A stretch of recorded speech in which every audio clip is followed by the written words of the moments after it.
one, there's two missing. I hear crunchy noises. Let's see what Bob's up to.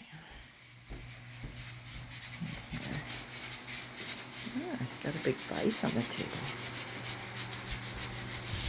The floor sure is a mess.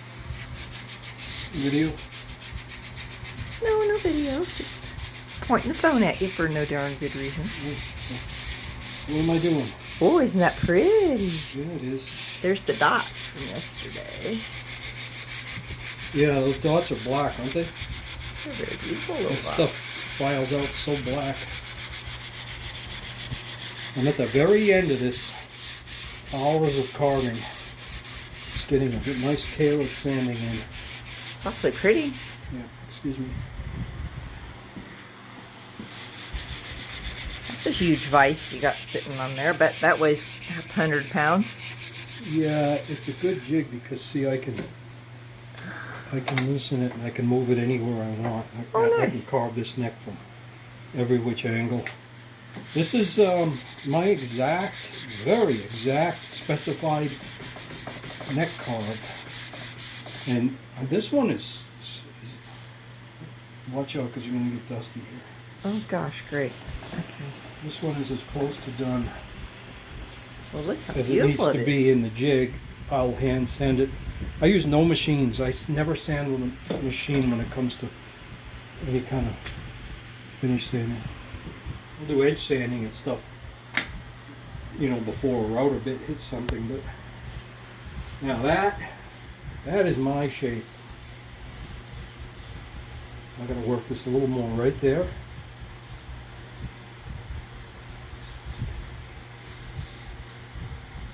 So that's what the finished one looks like. Yeah, 980 here,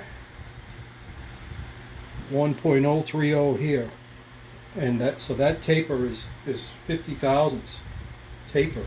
So that's the hard part. Is you got to shape your neck and draw your taper at the same time, and there's no. Making it hard for me to keep that neck in the thing. Okay, sorry. There's no. That's okay. There's no shaper you can run this across that will give me this shape and this exact shape and this taper. It's a finessed shape. It has to be done by hand. It takes a long time, but it's... Here's one that hasn't started yet. Yeah, but it is the lifeline. It is what the guitar is. You know, I started with this morning and wound up with this. Look at that pretty little thing on there. What thing? What are you talking about, a thing? Little brown. Oh, that's a grain, Michelle. Okay. Oh, grumpy Bob. And I always keep my favorite neck around it. Just reference. Yeah, keep putting my hand on the back of it. I'll show you. I can't do one for you. It takes forever to do one. Well, you've been at this all half a day, huh? Yeah, but I can show you the starting one, so you can see, in case anybody's interested in how making a setup like Bob's. And how these are done.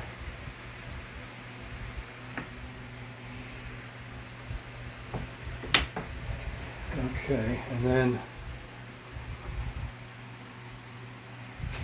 looks like a little piece of a shoe on there. It is. So basically, very good, Michelle. So let's not derail the video about shoes. I'm a little stressed from carving necks. It's a bitch. Okay, it's a hard Well, that's a job. pretty looking piece of wood. It's a beautiful piece of wood. Oh my goodness. It's definitely. There's a flame on there. Yeah, it's definitely not the simplest thing to do. So you want to shape this, and you want to draw down your taper. You know, like some early Fender necks were big, but they had no taper, and they feel horrible. It's a whole inch here, or little less than an inch, because those necks were never a full inch here. And it's the same here, and that's lousy, because as you come up the neck's getting wider. It should start feeling bigger. So I like a taper, but I like a big neck. I don't like 1 inch here. I like 980 here. And most people that play my guitars are like, whoa, that feels good. So, and I've been doing this for a long, long time. So I cut that to 980 and leave this 30 thousandths over an inch back here. And it's an even taper down. So I'm going to show you, like, because this is difficult. So how do you do that, right? I mean, how do how do you draw that taper down and carve that neck, okay? Well, 3 angles, okay? The whole time, just 3 angles. That is a big trick to learn when you're doing this. Some people are trying to carve this neck round. None of that's that's all gonna result in a problem in the end. What you really are looking for is 3 angles. First angle is obviously going to be this one because you're starting from a square, okay? And then that's going to morph into an angle here for your second angle, and then an angle here for your third angle. Oh, and there's something I forgot to do, and I have to do it to show you this, okay? So bear with me. It'll take a second.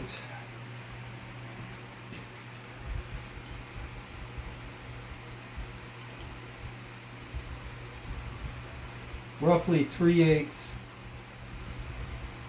up from the bottom of the radius when I'm carving is not to be touched ever. Not until a long time later in the process. The dot territory.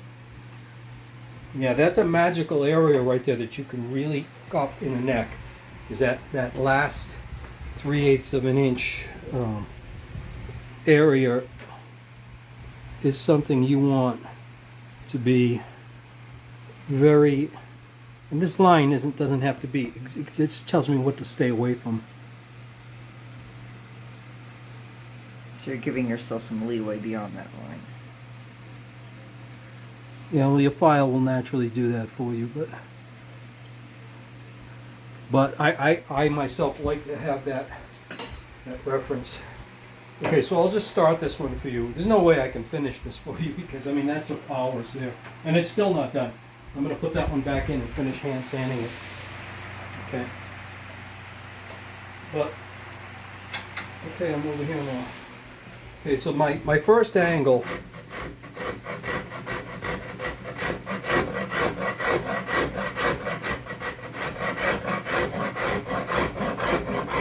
It's like a nice workout. yeah, you don't need to work out on the day you're carving necks, okay?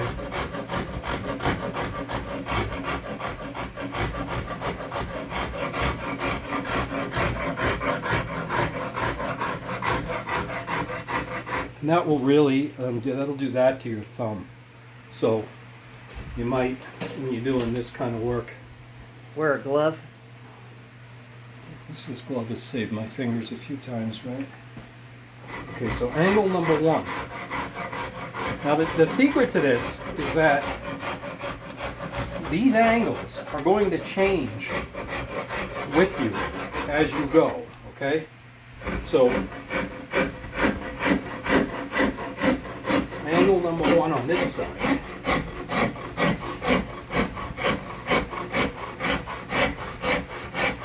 Like a valve job, 3 angles, okay? Think of it like that if you're a gearhead.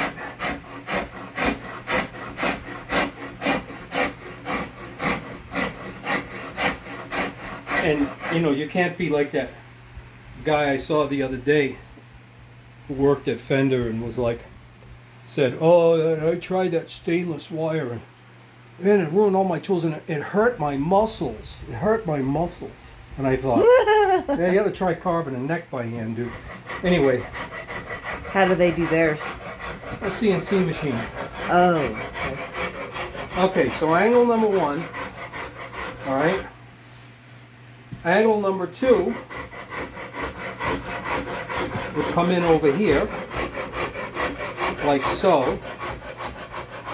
Erasing angle number 1 quite a bit, as you can see. So you got to keep that vision in your mind of where angle number 2 is. Okay, and then angle number 3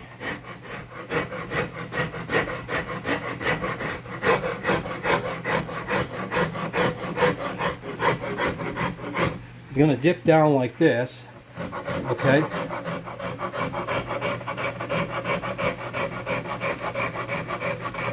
And you're using the round side of the file instead of the flat side. Yeah. Does it bite harder? Later in the carve, I'll change that theory. Okay.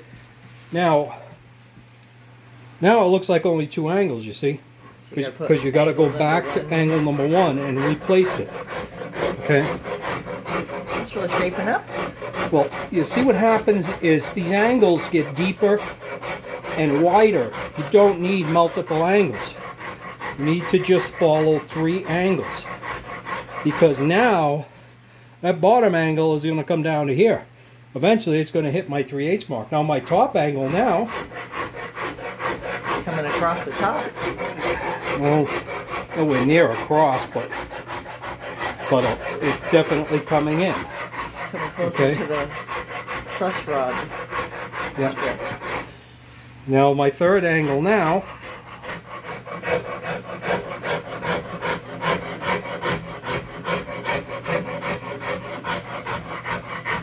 will come down substantially from there.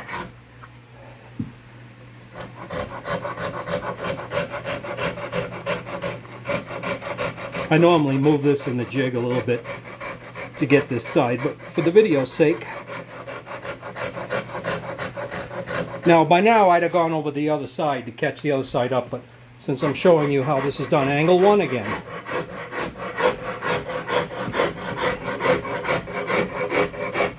See? Okay. Angle 1.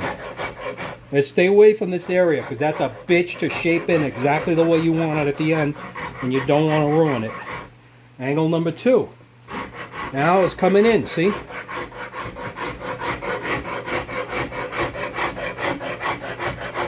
So the idea of just working on the 3 angles, that's the pay dirt, okay? Angle number 3.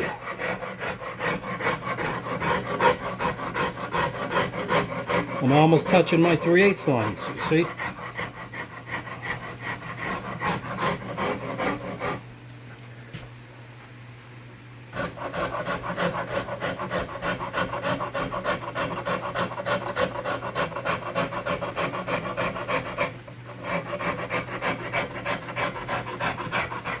Okay, now I'm going to show you the most important part.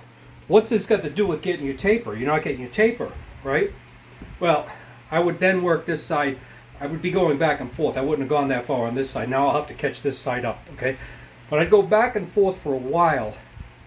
When I hit a certain point, can't explain exactly where that is, I would then take some 80 grit and start drawing this taper down, okay? Now, I'd take 10 or 20 thousandths off, put that away, and now the 3 angles are gonna, watch my hands on the camera, they're gonna look like that, because it's gonna get broader down there because I took it down. So then I bring those 3 angles in again, they get close to, you know, the shape of the neck again. Then take it down some more, then bring the 3 angles in, take it down some more, bring the 3 angles in. You go back and forth with those 2 things, and that's how you get that done. Okay, I can't get an angle on that side. It's okay, I want to catch this one up. That's my first. All right. Oh, I'll tell you what. You want an angle? There we go. That's the beauty of this thing. Yeah, you got an angle. Angle number 2.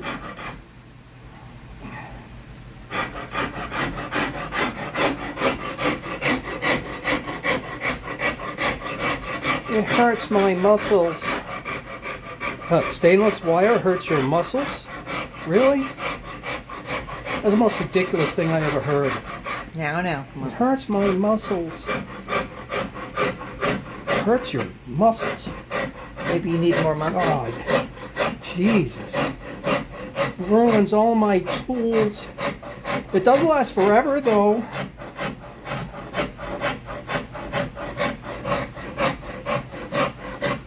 So, you gotta go to the gym to install stainless wire. Angle number 3. Angle number 1. See, it's disappeared. You got 2 angles now. You gotta come back and recreate angle number 1.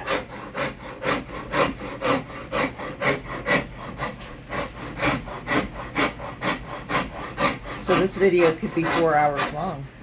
Yeah, well, that's how long it would take me to carve one. Okay, angle number 2.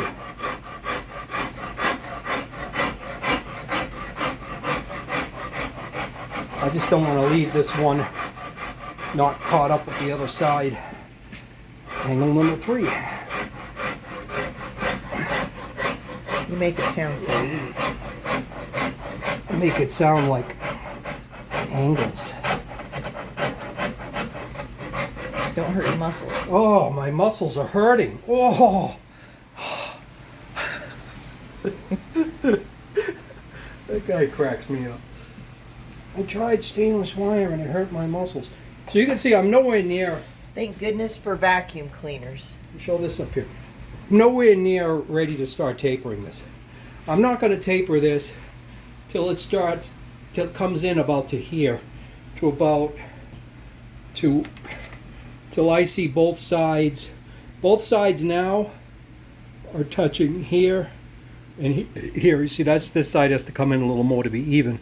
But when I see them start coming to here and here, okay, now I'm going to start tapering, because the first taper will bring, if this was here, it'll bring it right back out to this lines on the flat here, and then I'll have to bring my 3 angles back in.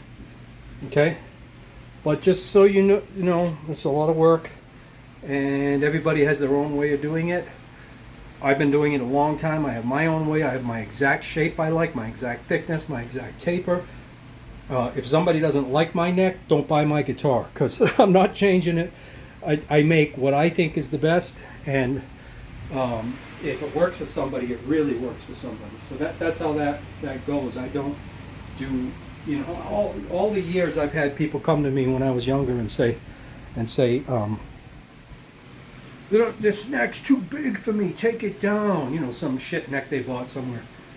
Well, take it down to what, you know? Well, I don't know, make it like this guitar. And you'd take it down for them and they'd go, well, this sucks, it's too small now. I told you it was fine the way it was, just needed to be shaped a little bit, you know? But if you listen to somebody tell you what they think they know they want, something I've learned about being a luthier all these years, most people don't know what they want. They have no clue. They know how to play guitar, okay? And then, but if you start letting them tell you what to do and then doing it that way, it's just a road to destruction in the end. It gets you nowhere. You're wasting your time, because, you know, just build something that to me, I build something that I know is really, really good. And if it doesn't work for that particular person, not his guitar, don't buy it. Or not his amplifier, that's not your sound, don't buy it. But what happens is, if you're so true to yourself and exactly what you do, and it does work for that other person, boy does it work, because there's no compromises anywhere in my design. It's for exactly what I've come to like. And that person that picks that guitar up with that amp and plugs into it, and it lines up with them, it really lines up. So that's just what I do. I don't do that, you know, like some guys that were famous for building amps would just modify every design and keep changing parts until the person finally was happy to leave with the amp. And then, you know, 6 months later they're like, oh, I really don't even like this. Yeah, because they didn't know what they wanted anyway. So the best thing to do is, if you have the talent to build something really good, build it. If they like it, bang, they're solid. If they don't, all right, you know. Carving necks, not easy work. And this jig is just a piece of poplar. It's very popular. It's a piece of poplar. And as you can see, you know what's really important about making your neck carving jig is at any time you need to be able to go like this, okay? All the way down. So make sure you have that space there. So you can measure. For your measurements, yes. Okay, I think that's good enough. I get covered in dust. I'm going to go back to work. Peace out. Neck carving.